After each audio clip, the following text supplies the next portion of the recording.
Hi guys. I thought I would come on just a few minutes early so that you guys give time for everybody to get on here and you can tell me if the sound is any better than it was yesterday. I turned off all my fans and my dehumidifier except for one fan, which I left on because my dog is in that room. She wanted to say hello. Ada, honey, be quiet. Mommy's working. Be quiet, please. Anyway, she's in that room, and I didn't want to burn her up. But y'all can tell me if the sound is any better than it was yesterday, and I'm trying to speak louder. I don't have a microphone, but I did turn all the fans off, so still a little fuzz. I don't know what to do about that. Can you hear me okay, though, even with the fuzz? Do I need to speak louder? We'll get some incense going here a little bit, just because I like it.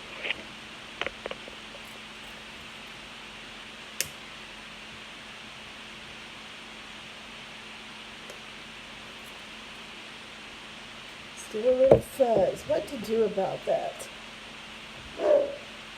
I bet I know what the fuzz is. I bet it's the sound of my computer tower.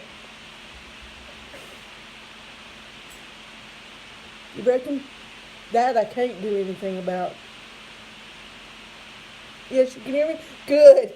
Good. All right, then. This will be able to go then. As long as you can hear me.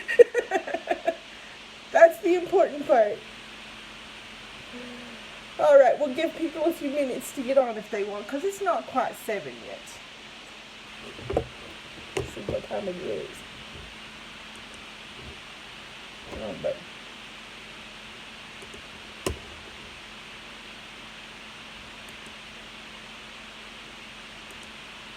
there we go. Oh yeah, we got a couple minutes yet. Let everybody get on. It is warm, I can tell you.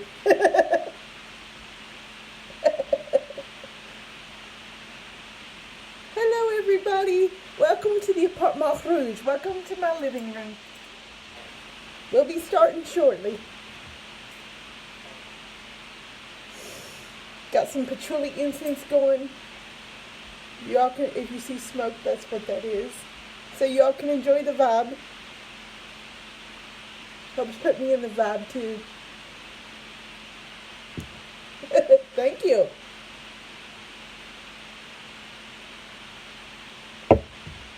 This is a traditional Bedouin dress from Arabia, if you're interested in that sort of thing. I love to get clothes from other countries. Is it really 105? Goodness, I haven't even looked to see what the temperature is here. I'm glad, because I would have just been like, ah!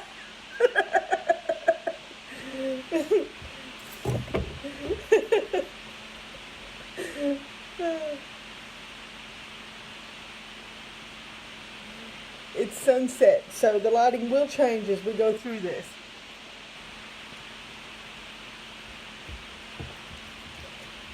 I'm going to read a little something from each collection that I got.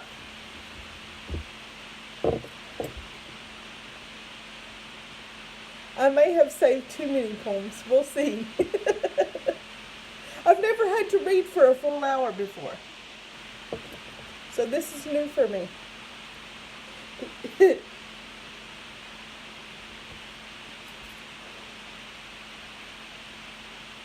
Good, I'm glad you're cooled off a little bit. I'm glad. It's still sweltering here. In fact, it's just now getting to the part where it's the hottest during the day here, because during the day the house absorbs the heat, and then whenever the sun sets and it cools off outside, the house releases that heat into the house, which is fine in the winter, but not so fine in the summer. So like about from 7 to 10, that's when you roast. Hello. I'm just giving people time to get on. We've got a few more seconds and then I'll start.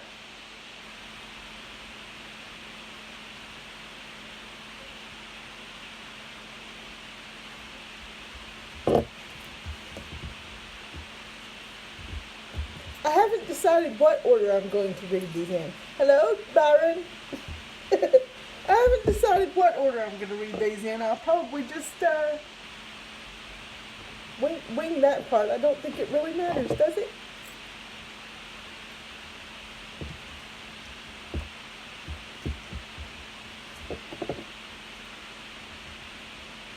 Alright, it's 7 o'clock. We can start now. Alright, in case you don't know, my name is Sabne Raznik, and I'm a poet and an artist, and I run a couple journals. All About Appalachia is the one that I founded and I co-edit with Dave Sachs. And I also am part of North-South Appalachia, which me and T. Byron Kelly co-edit together, and a couple others. We do that, and then also part of this here on Gallery 6. T. Byron allowed me to be like, I call myself a speaker writer. So those are the projects that we have together, and trying to think if there's anything else I do. I do so much. I have so many interests, but I do a little bit of visual art, poetry, I write book reviews,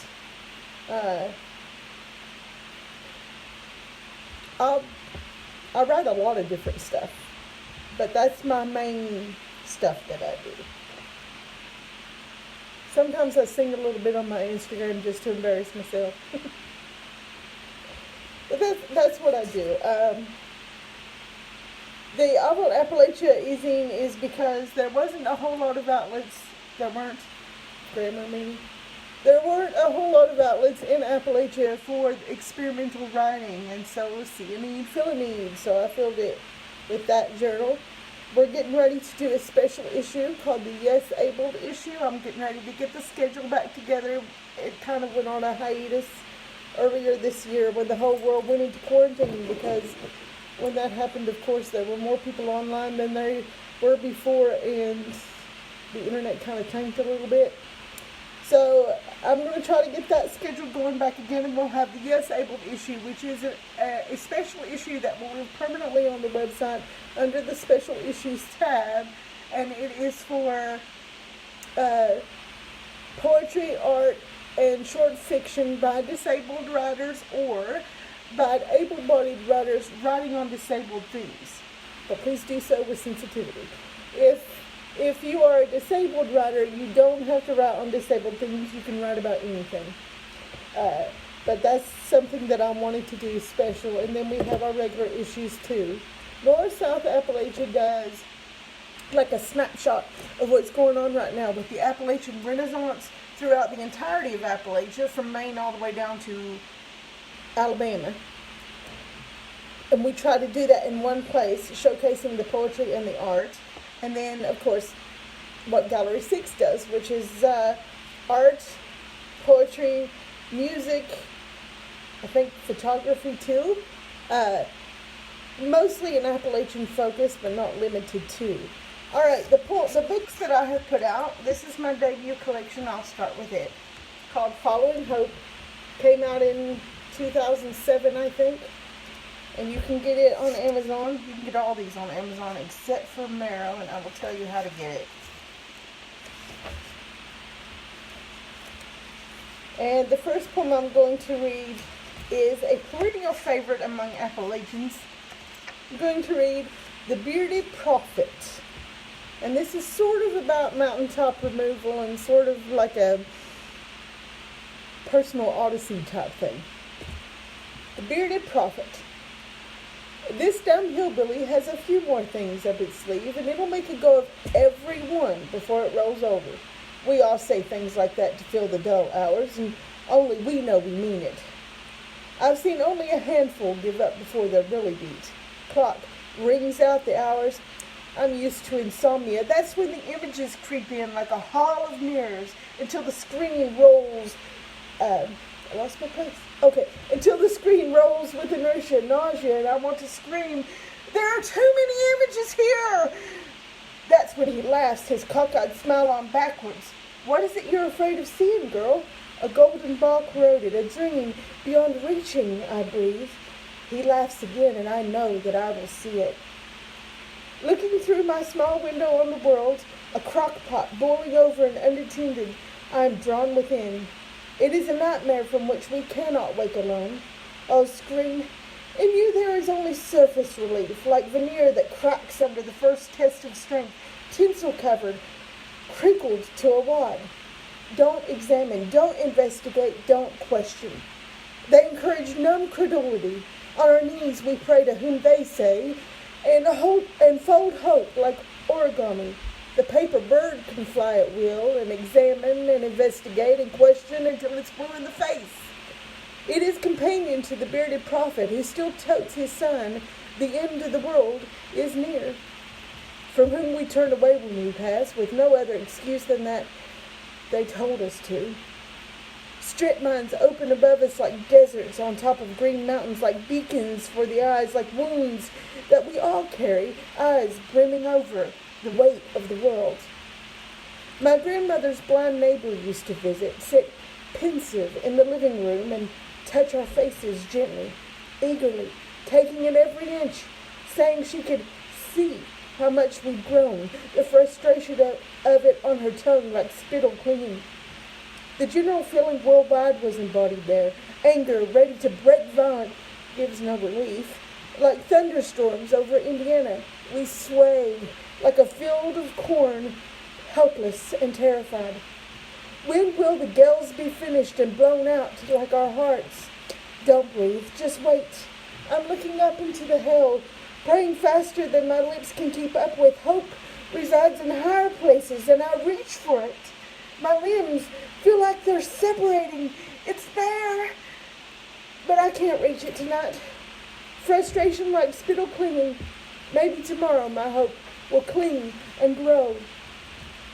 The sagging line of gray bodies, mankind, knowing no one cares beyond a glance. This is the era of pain, stampeding pain. We stand guarded, still crushed and overwhelmed. Everyone is wounded. It festers up like a canker sore, and we're always looking for the antibody cream. We are like herbicided trees. Everything 8 feet and down, shriveled, brown, uglied, and rendered unpalatable. So where do you get off judging? Myself, I cling to the bearded prophet who only of us carries hope. He is my sanity, stability. Slippery heart is for adhesive hands, if those exist. Top that with what you call remedy, a laughingstock. I met you underneath the leafed-out redbud tree by appointment. You sat cross-legged in the grass, and the earth framed your face. You were heavy as creation in your conversation, too loaded to be comfortable. The problem with the world today is its godlessness, you decided. I had to agree while I fumbled with a leaf I found on the ground and studied its veins like a roadmap to the inner soul of the world, praying it would come to more than greed. I'm not sure it's always good to lose your girlish notions, and I was snatching at the remnants of mine. You wore the set expression of death. We'll show them the errors of their ways. We'll bring God to them, I said. You sat there and moved, your stare fixed as if you had not heard, so I made up my own sign to march with in time. The end of the world is near. And that's the bearded prophet. Yeah, I already took it out. Good. I'm going to take out my bookmarks as I go so that I don't read the poem twice.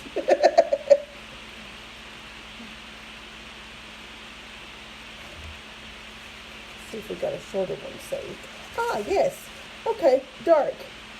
This was the first poem that I wrote post 9/11.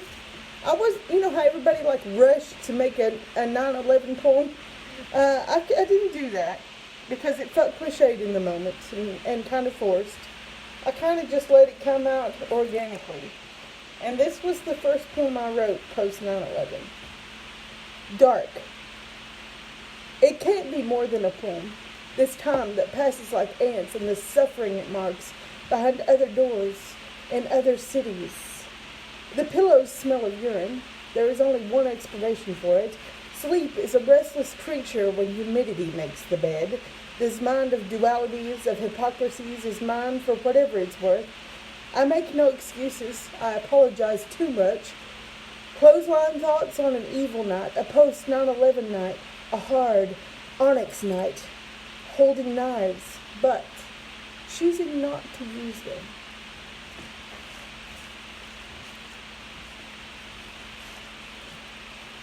Philadelphia. I knew a guy who was from Philadelphia, he said, but he was also from New Jersey, so... Oh, thank you. All the claps.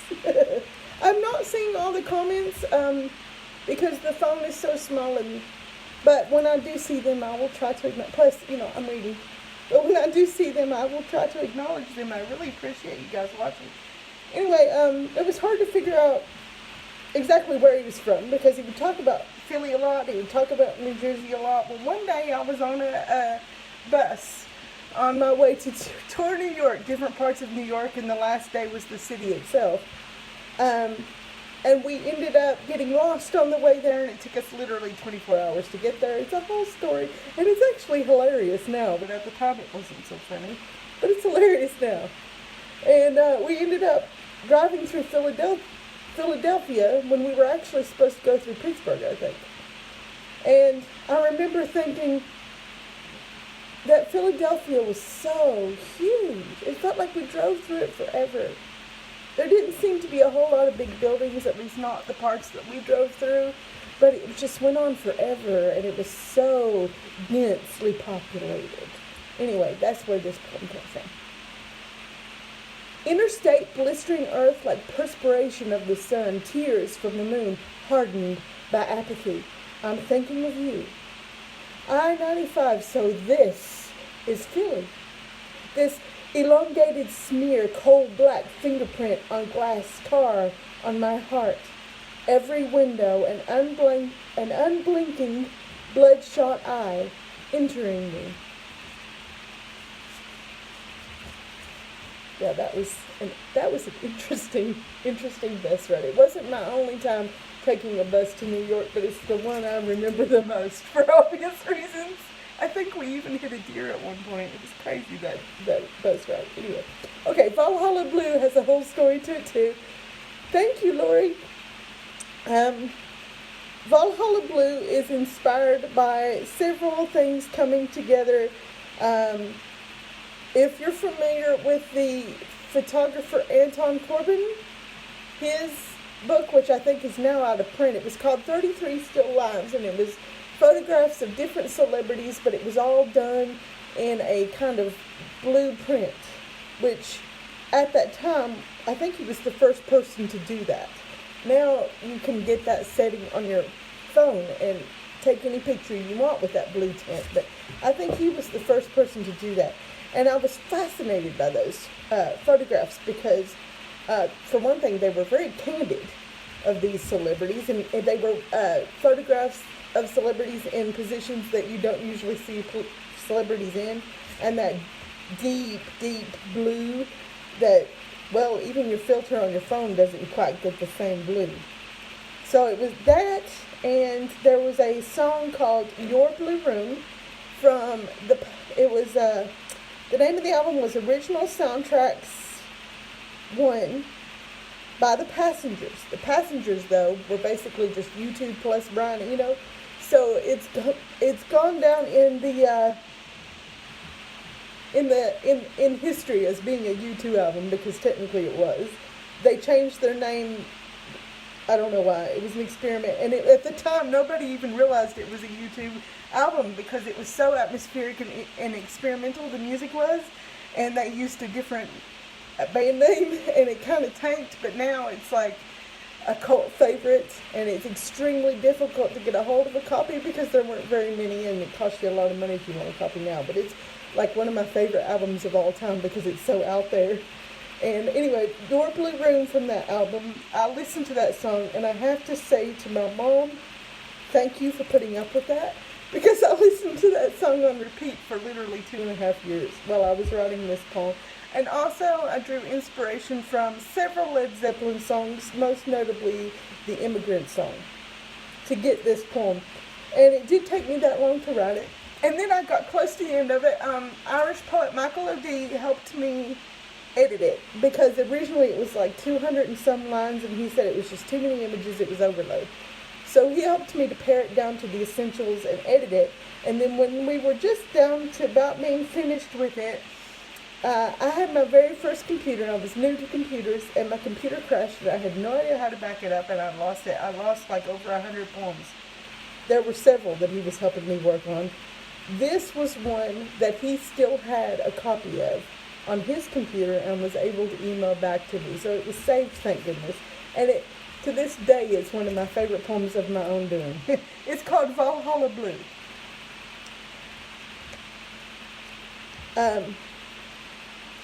A storm roars through cracks in the mountains like water from a broken dam. We seek to retreat and find that we cannot.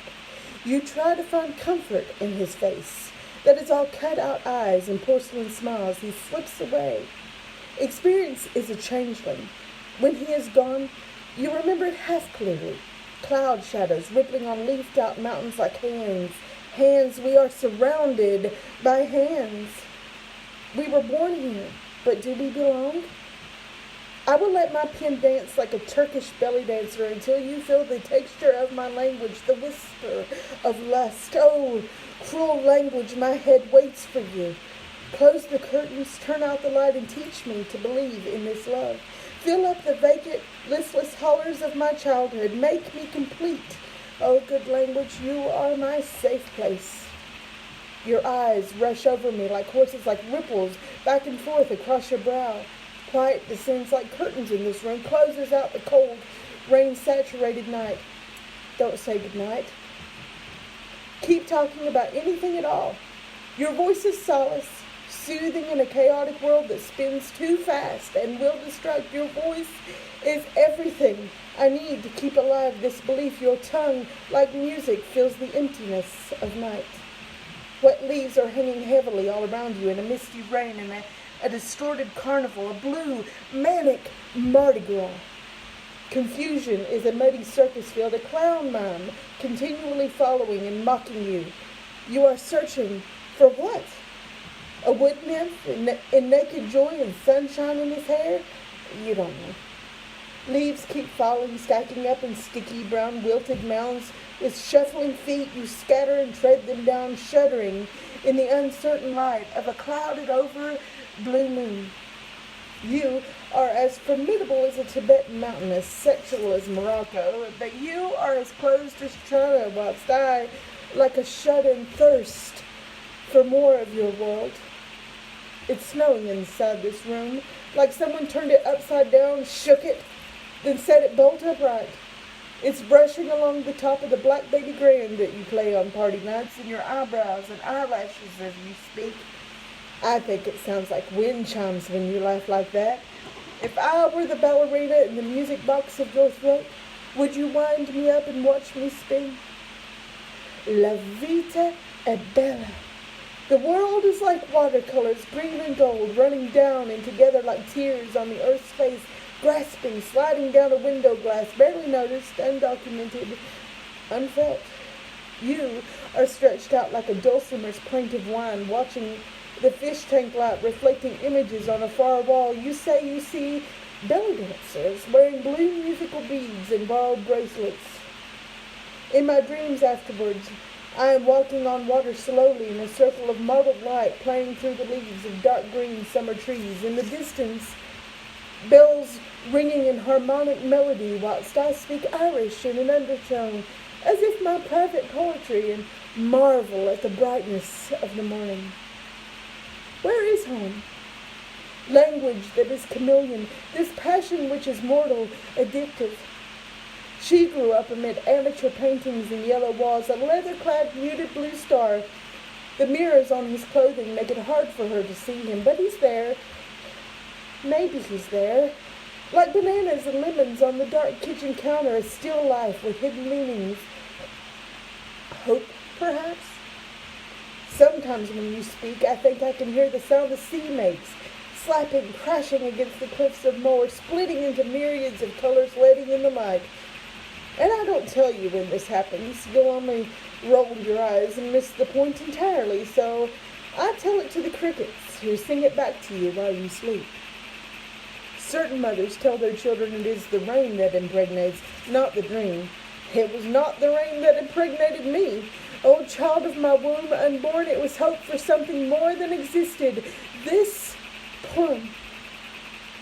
Richard Hugo said, words love the ridiculous areas of our minds. These are my only functioning parts. It is useless to pummel them. I'm sweating the touch of another body down the length of mine. Cotton barb, tongue to mouthful, no spit, consequence, untold, don't fold.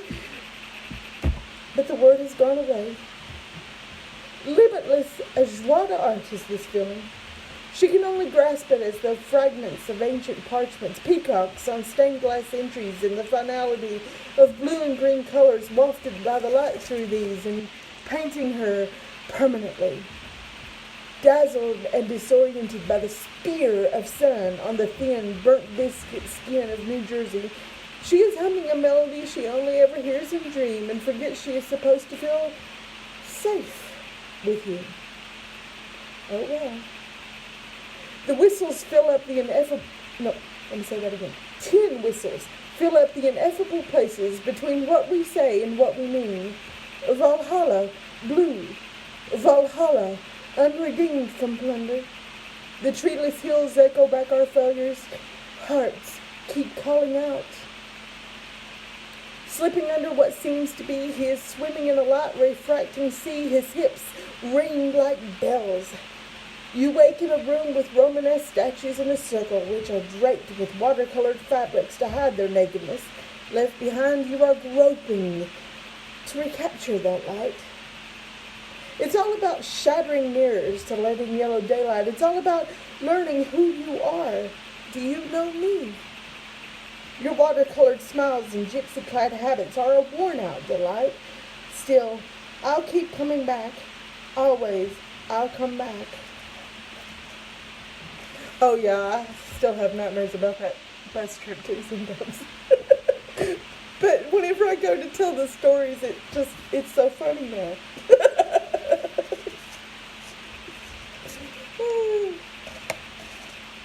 What else do I have in here?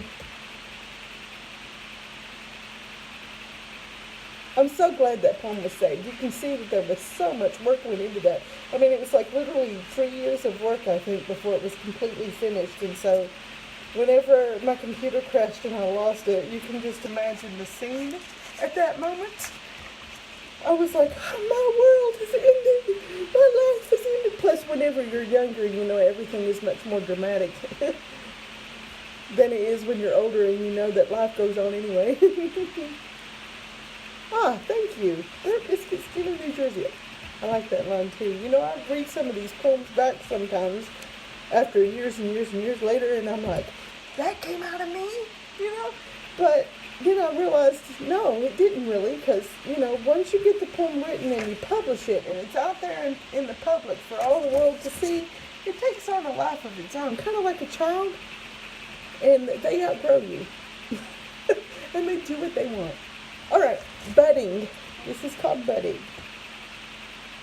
The poets are whispering like the rustle of new leaves and trees touched by tomorrow's breeze. Teach me beautiful words. Like the corselet of silver rings dangling on the wall. And music like pale sunshine and love in a bride's unwary eyes. A song unsung by earth's heaving masses. This brings us to the Connemara, chasing blue sky on a green mountainside, racing the white bird. Cold can collapse. One more try might result in what is looked for.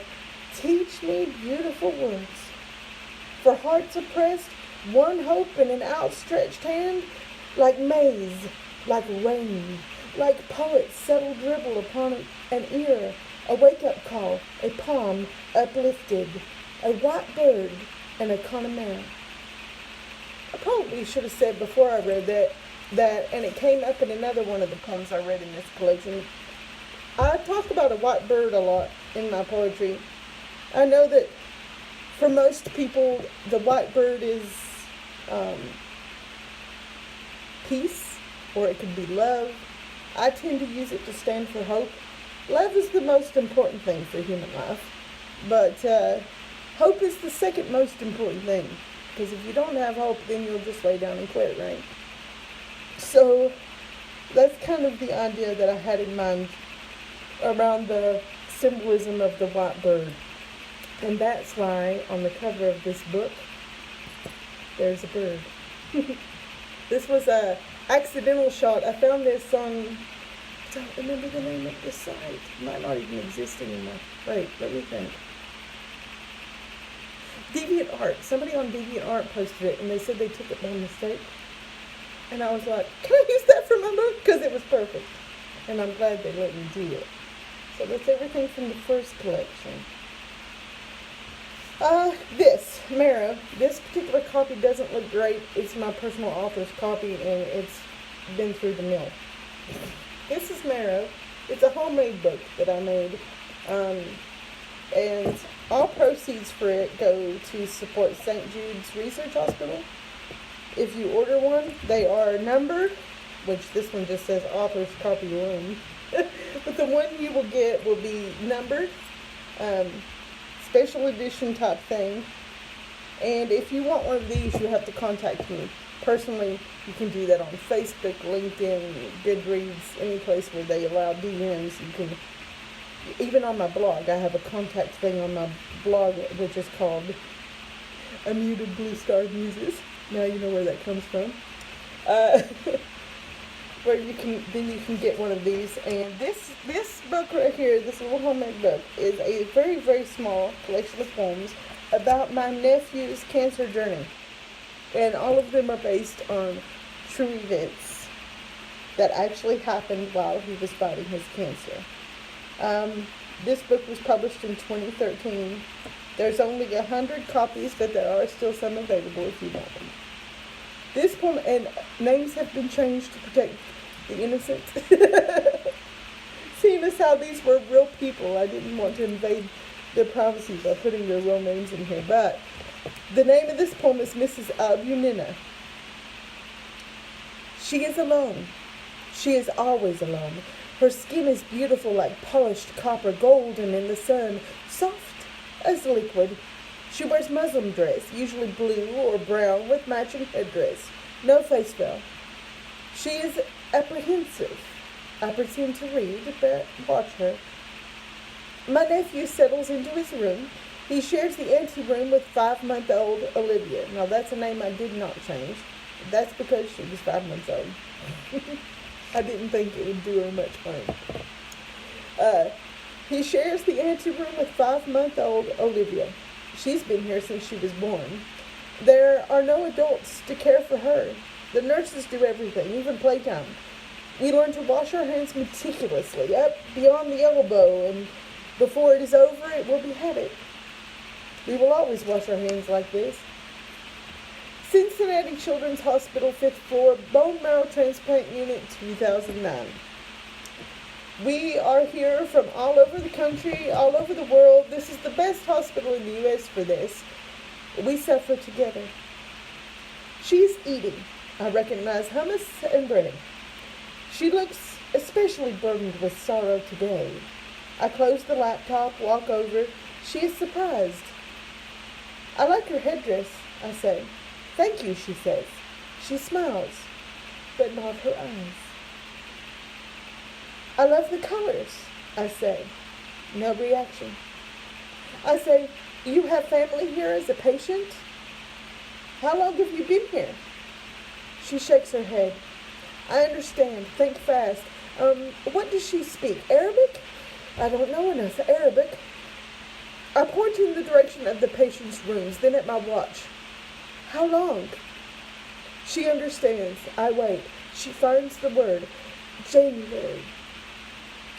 Sometimes her husband comes. When they are together, they don't acknowledge me, walk past with their eyes on the floor. I understand. See, I'm trying to work with the cultural differences between us. There. When I see one of them alone, we speak, mostly gestures and reading each other's eyes. With effort, we understand. They seem relieved to know someone. This is a special day, transplant day. My family packs into the waiting room. It buzzes. It will be a simple IV infusion. And wait, did I skip a line? Yes, I did. Okay, simple IV infusion. Maybe take about an hour. My nephew is happy. This is his shot, his chance to live. Her family fills the waiting room. Her husband, a couple aunts or sisters, I don't know which. Her firstborn, a son, and her father. He is not tall, but slender, a dignified fellow. Graying hair, glasses. He is talking on a cell phone. Not Arabic, but similar. Farsi? My ear picks out the word Ramadan. He is making arrangements so that she can observe this properly without leaving. I am touched. Her eyes are the most striking thing, dark and deep like pools at midnight. They are lighter around the edges of the irises, decidedly brown, but it's not the color. They hold a world, ancient and contemporary at once, like history. In them I can hear, the wailing laments of Egyptian mothers when the angel killed every firstborn in one night. The unimaginable grief of an entire people in one woman's eyes. The effect on one who looks into those eyes is physical. My nephew sweats out chemo. It bleaches the dye out of the bedclothes. We wash them every day, but they hold the smell. His entire digestive tract is burned, and he is expelling all the damaged tissue. It comes out in bloody globs. He chokes on it, climbs up on his hands and knees, rocks to dislodge it so he can spit it out, so he can breathe. It also comes out of his nose and rectum. The pain medication causes him to hallucinate and panic. Doctors say if they give him more, he will stop breathing and die. Still, he screams and groans, wants his mommy. All we can do is hold his hand, tell him we love him, and cry. Over the general intercom, the near daily call is made. All available nurses to room... whatever. Another child has died. I balance the bedclothes, limp slowly down the hall, knock on her anteroom door. As soon as she opens it, she understands what I have come to ask. Sometimes she gives me little things, washcloths or towels. Usually she declines. There are 2 cribs in the room, twins. It is taking her longer to answer. She is very pregnant. I point to the cribs, ask for names. It is 2 girls. I don't remember both their names. One is Nori. I say, I like that. She understands, says, beloved. It means beloved. I take disinfectant wipes, the kind that you have to wear gloves to use, and wipe down everything, inside and outside, the washers and dryers. I'm sure everybody understands that now that everybody's living the COVID life. But at the time that I was writing this, people didn't understand about proper disinfection when you have an immunocompromised person in your vicinity. So I got very detailed about it. Wipe down everything, inside and outside, the washers and dryers, the table and the chairs. I load the machines. When they are gurgling, I sit down and read. When they are finished, I'll wipe down everything again. I gather up the bedclothes, balance them carefully, and hobble back to the room blind because I can't see around what I'm carrying. My mother takes them from me, puts them away. She has already made the bed up fresh. My nephew lies on it, exhausted and semi-conscious, deeply wise, deeply patient, deeply suffering. There are still tears in the corners of his eyes. Nori has been moved to the 3rd floor, is in serious distress. I don't often see her now. When I do, she seems severed, always in 2 places at once, because her twin is still in the room on the 5th floor. My nephew has been discharged, given a room at the Ronald McDonald House next door. I stand at the front desk, take the yellow cord that signifies I am a visitor, not a resident, and hang it around my neck. Behind the desk, a whiteboard lists names, room numbers, and cities of origin. There is my nephew, Smith, room whatever, Elkhorn City, Kentucky. Next column at the top I read, Albanina, room whatever, Iran.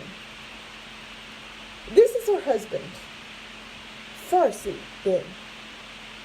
I am leaving magazines on the lobby tables when he comes through. He sees me, turns in mid-step. There is urgency in his movements. He points at me. Amy?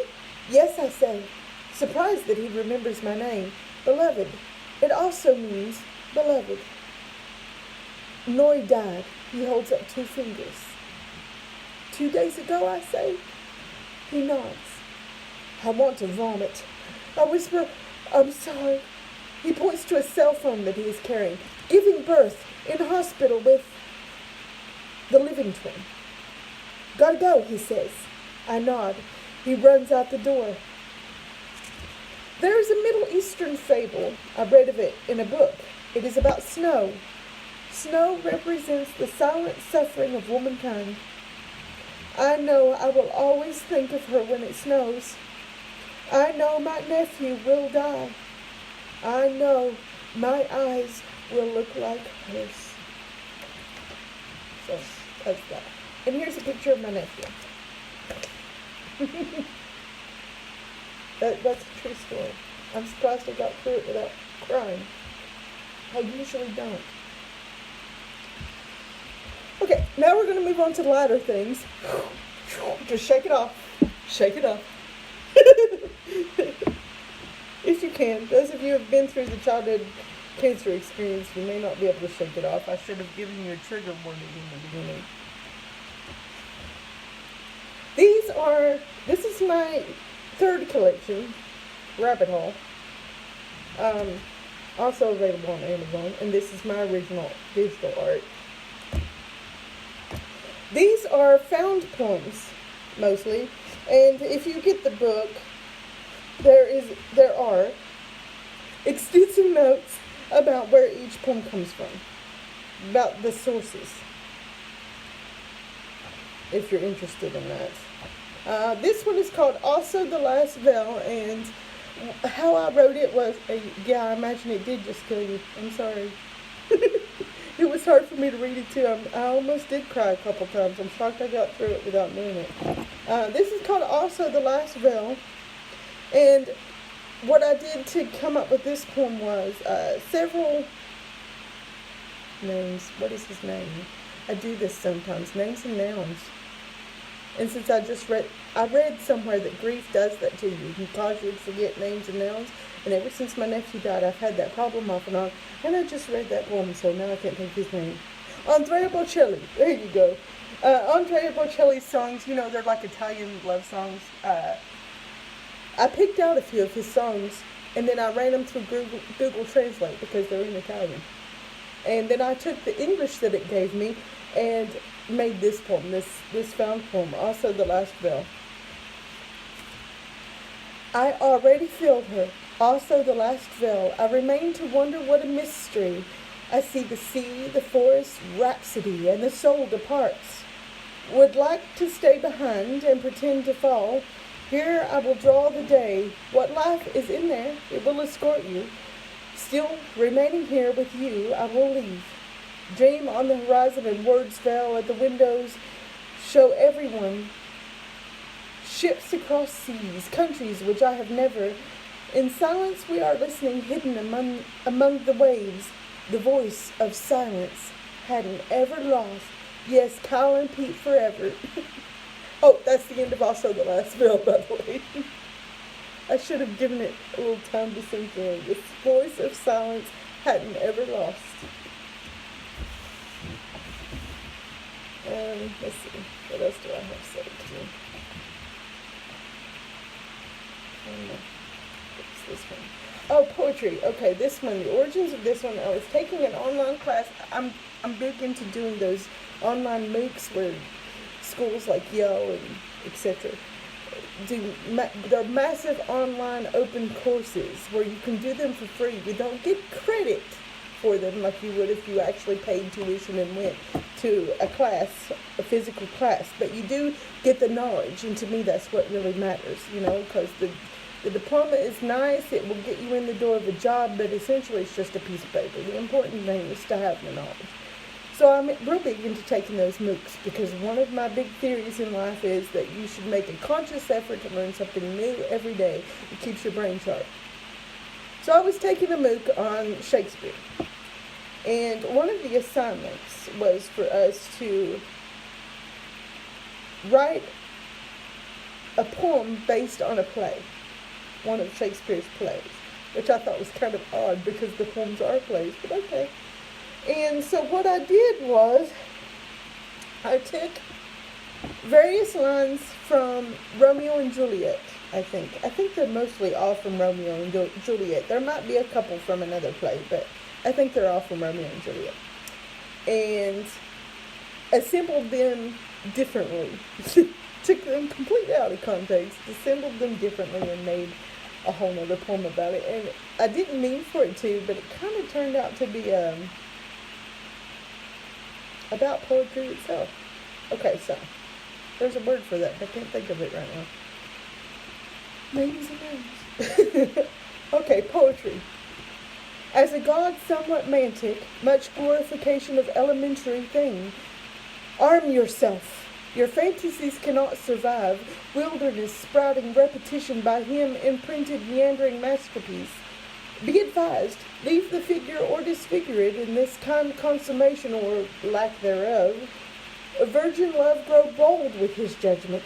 Look, the giving and the taking, no love at all, the spine on which all hangs, that composed whom you are, a form in wax within his power. Look you to fit, unmanned blood roams. The other must behold poetry.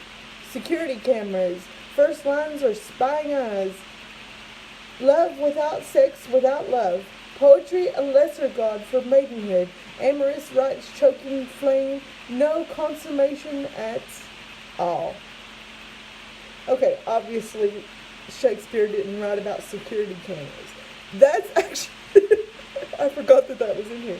That's actually a reference to a modern day production of Hamlet, which is my favorite production of Hamlet to date, starring David Tennant and Patrick Stewart. And it makes proliferate use of security cameras throughout the entire play because, of course, to highlight the paranoia that's going on in Hamlet. You know, the paranoia that's going on in Hamlet's head. And so they make very good use of those. So I threw in security cameras into that line because a reference to that. Just so you know where that came from. Thank you, Dwight. I thought I had saved one more. I'm not seeing that. There it is. Okay, this is an interesting one. I hope you can stick with me because it's kind of long. I try not to make these found poems very long because sometimes when you take lines out of context and then reassemble them elsewhere, it can get tedious to some people. But this particular poem, I found the original broadcast on the local New York news station, the very first one to start reporting about 9/11. And the whole broadcast that day, I watched the whole broadcast that day, but I think I took this poem just from the first hour and a half and assembled it. And I found some interesting things that are not often talked about these days, okay? Okay, both damaged replay. World's largest surging 10% Boeing Monday. Feel at home, mortgage equity very disturbing plain. Story clearly relatively devastating, obviously. As it becomes available on the phone, on the air, breaking lower than normal altitude, 2-engine, difficulty flying 80th to 85th, smoke inside, embedded on the ground, flames, wingtips tilted, billow traffic takeoff, just tuning in Vice President. Flying into position, remarkable shattered steel jutted, affiliated. What happened? Huge explosion sound on the inside. Blown out lost transmitter. Is Rosa there? Eyewitness believe crashing injury updates. Put together pieces. I can tell you. Sonic boom. Looked up. Debris falling absolutely positively. Come out of the buildings. Kind of services. All sides currently flutter down. Fall out. In that area, any crowds not highly pictures of some. I had no idea. Really strange during the bombing. You could feel it guesstimate morning tourists hit. Not normally balcony, needle veer, emergency access, one street entrance. Fire engines, viewing deck, restaurant worse, open air observatory. Trapped, smashed, right dead into the center, huge hole. Made contact, inverted awning, newscopter. People are running. Put on pause, fuselage. Perhaps panicking. Diner second involved. If that had happened, a small plane, passenger has spread. First accident, he's not there downtown. Uptown propeller plane. Water tower, visible, appeared to spectacular navigating system. Electronics, excuse me. Electronics frightening, speculate, array, live within 18 minutes. So that I don't keep coughing. Assume World Trade something deliberating. Each port authority thought they saw a missile here in the studio, went right through. Both damaged, replay, inexplicable approaches to the west a mile or two, into LaGuardia, beyond belief. Weather ruled out commercial-sized aircraft. Do we have the tape ready? Perspective caution you occupied. Conversation, sir. For that matter, normal operation shut down airspace. Range of intentionally broadcast military off the coast. President informed. Radar exactly. Identification as they should be. Information. Don't follow the rules. Perfect moving. Slowly lined itself up. Jump in here with FBI investigating foul play. Hijacking not yet determined. Terrorist attack. Not anything officially. Don't have Todd. Rescue underway. Incredible vantage. Smoking hard. Kamikaze boom. Small type plane. Radical turns. It's a disaster. Side of the pier floors taken out intact. Not a jet number of people that escaped. Thousands running. Pandemonium. Steady stream flood of folks. Scores a block away. Command center crush. Vehicles not organized. Injure each other. Act of Associated Press comments. Traveling with the president. Return immediately to aware. Nodded a bit gravely. Sift through details, confirmation, gather calm, and even sensitive time, not wanting to scare talk about this later. A bit confused. Scrubbed. Thank you very much, trading. Postponed indefinitely, what may be Postponed indefinitely, what may be at stake there, root of this. I thought that was interesting, some of the things they said while they were still trying to parse out what was actually going on. All that talk about hearing a bomb and a sonic boom, small planes, weather ruling out aircraft. It was interesting. And then, of course, later the story comes together.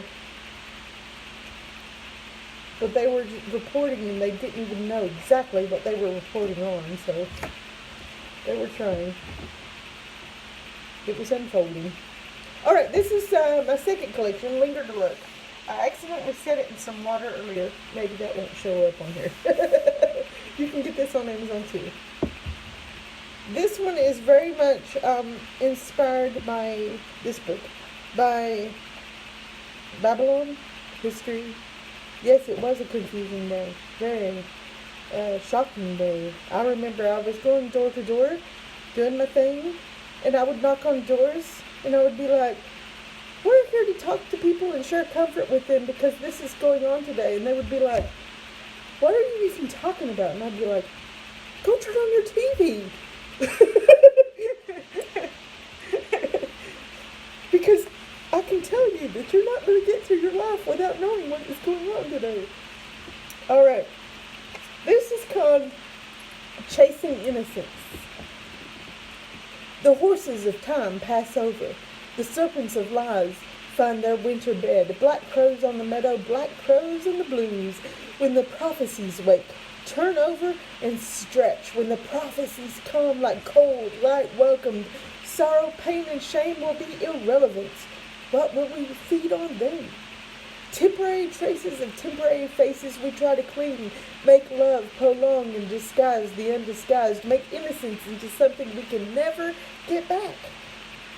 But we can, if we wait and we work and obey. Oh yes, Your changeable as ocean, talkative eyes have become a thread in the fabric of torn, faded, wrinkled, not worn out, colorful, so much fabric of me. I wait and work and obey. Black crows on the meadow, black crows in the blues. A fundamental mistruth hidden in the snow beneath you. The horses of time pass over a rush. I give you my truest smile. Matahari. Oh, you heard it on the radio, Lori. Well, I guess that was best, because then you didn't have all those horrific horrific images to go with it. And they were horrific. There it is. This is called Scream in the Dark. A lot of my poems, you probably picked up on this, a lot of my poems are what I call collage poems, for lack of having another word for it, because I'm not sure if anybody else writes this way, but they're literally written, this is why it took Valhalla Blue so long, they're literally written either one line or one image at a time, and then I go back through the book or journal or whatever it was I was writing in, and I assemble them later and organize them later. So it's a long, long process, and this is one of those that came together that way. This is called Scream in the Dark.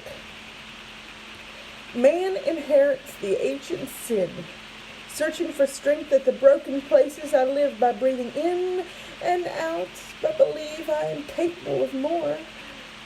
The gods argue, I acquiesce.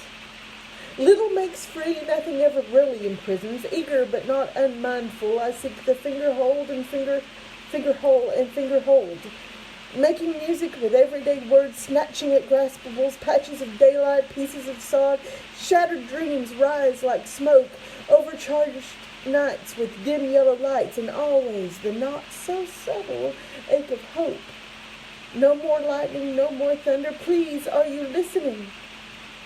The gods shake the floorboards over my head. Take a knife in the darkness.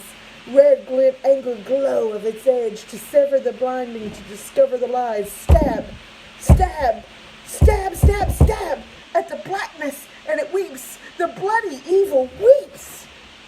Who said I had something left to lose? Growing into defiance, hardening into near lifeless obsidian need, I swallow adrenaline to vomit back out. Slow down. Feel bruises. Let wounds ooze. Unwind this like a lifting kite and divide. Internalize the issue. Ask no more of it. Read myself in Fatih Murkid Ahmed Barakat. Submit to must do. Not enough. Not enough snow in this story. Not enough hope. A token of what was hanging broken at the neck, but hanging still like the dog tags of the dead. The gods drop a morsel. None too late. Gotta hand it to the beatniks. At least they were unafraid. I wonder and I wait. Is there a saving of me? I am Salome, Scheherazade. It is a matter of survival, not of love, but it could be. Impossible as it should be, it certainly could be.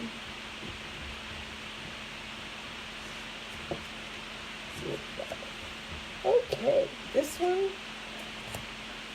Usually poems have one person you're addressing, or maybe you're addressing the reader, and then you. This one has several parties, so I imagine it's a little hard to keep up with, but I trust that you can do it.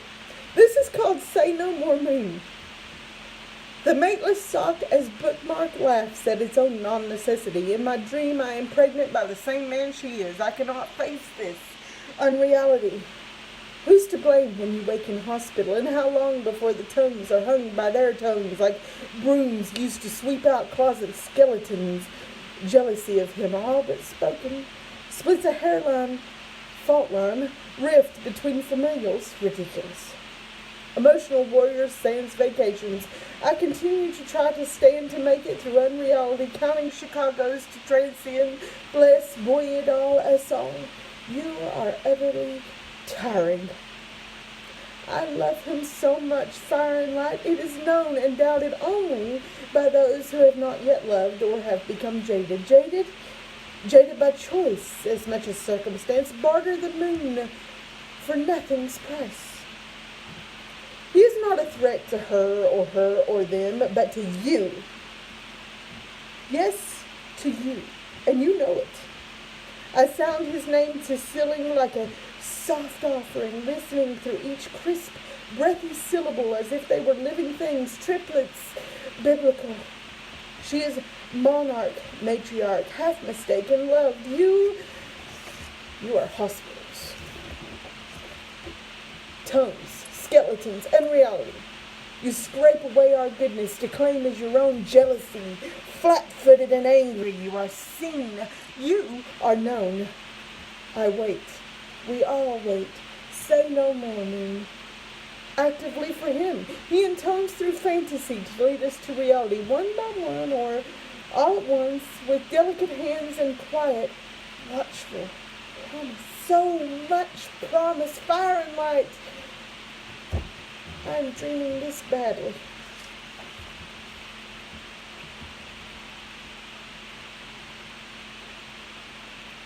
What do we have next here?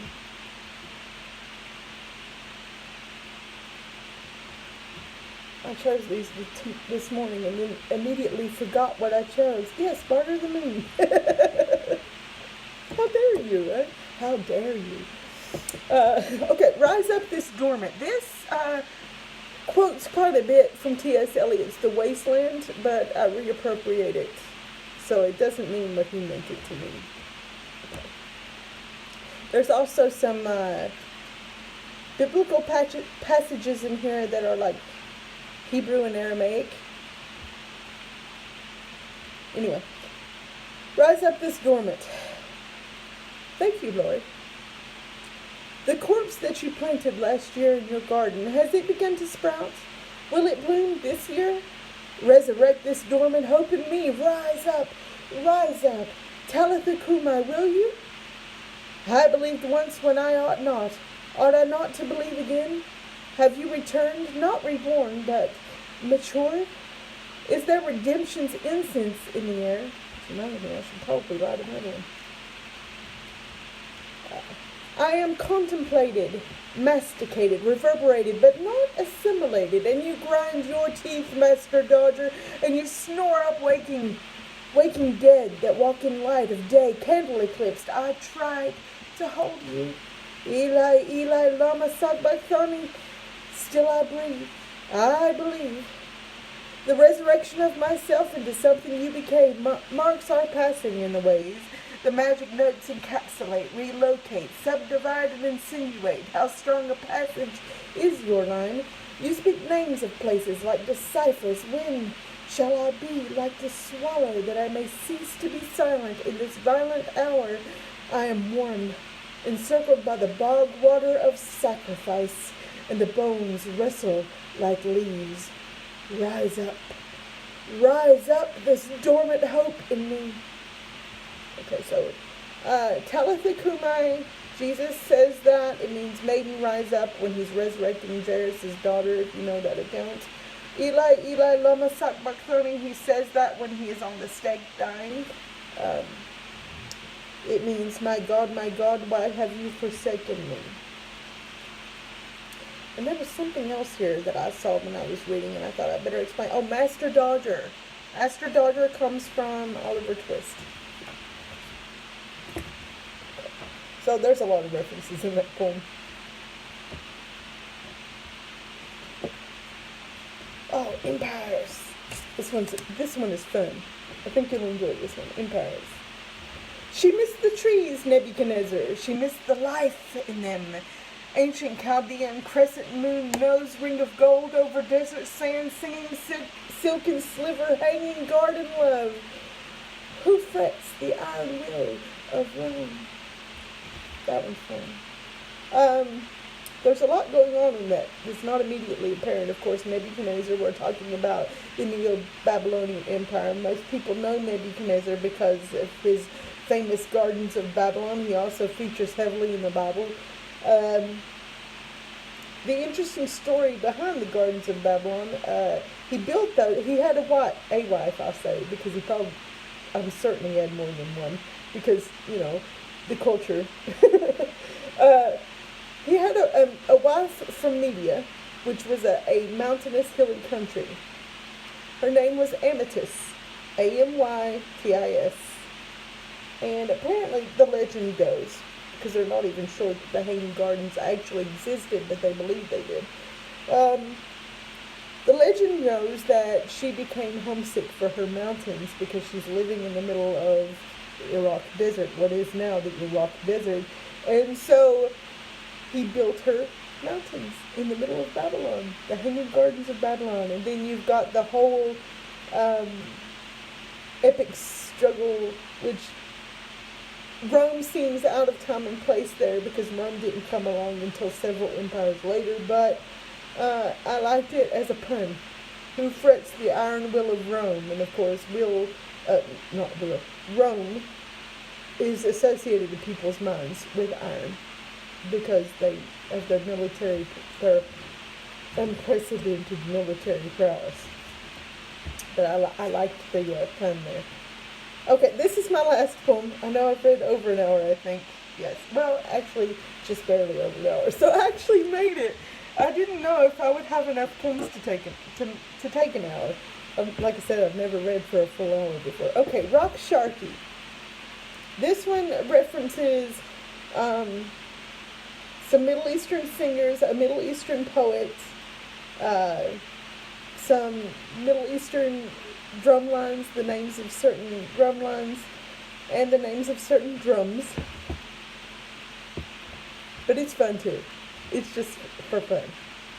Okay, Rock Sharky, which is the Arabic words for what we know as belly dance. It actually translates as Dance of the East or Oriental dance. Okay. Isam Hushan, beat out the rain that falls on Appalachian trees. Beat out your lines that give life. Tabla, Saidi, to the dancers who come to you to shimmy and to play. Katim al-Sahar, sing. Sing the love of Nizar Kabani and my love. And the love of all, like the rain that falls on Appalachian trees. Zagarit, which is...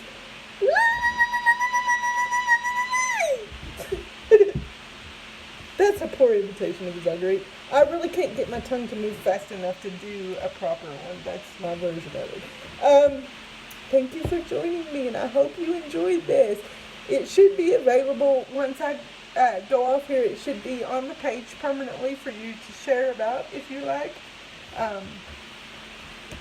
And like I said, my books are available, not all of them, almost all of them are available on Amazon. And the one that isn't, the homemade book, Marrow, you can get by contacting me directly. You can DM me on just about any social media platform that I am on, and we will make arrangements to get you a copy.